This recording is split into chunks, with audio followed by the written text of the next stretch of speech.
Getting the best from any business seems to be the focus during the current economic climate. We hear a lot about downsizing and right-sizing, but what do those terms mean and what are the advantages? Joining me in the studio today is Dr. Tony Miller, international consultant and productivity guru. Tony, welcome. Thank you.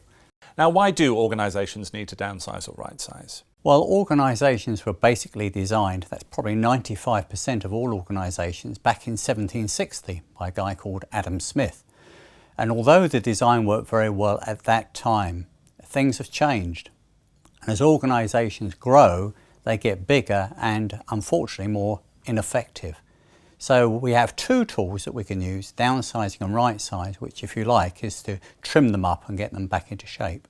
What are the differences between those two? Well, downsizing is taking out layers of the organisation. This is quite a complicated thing to do.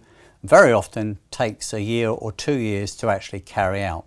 Most of the Fortune 100 companies have done downsizing, and of course it's very, very efficient. We sometimes call it delayering or getting to the flat organisation, but it is a specialist job and there are risks associated with it. Now, right sizing, on the other hand, is much simpler to do, and certainly in the current economic climate is something that can be easily carried out within a 6-month time frame. To do this, we have a number of formulas we can use, so it really is like a mathematical modelling tool, and by using that we can very, very quickly ascertain whether or not an organisation is the right size or whether it's overstaffed. And from some of the work we've done, it's very obvious that a lot of organisations, both in the public and in the private sector, are overstaffed by as much as 20%. Now, why is it that organisations are too big? It's a very good question. The problem, or the main problem, goes back to some of the very basics: poor recruitment.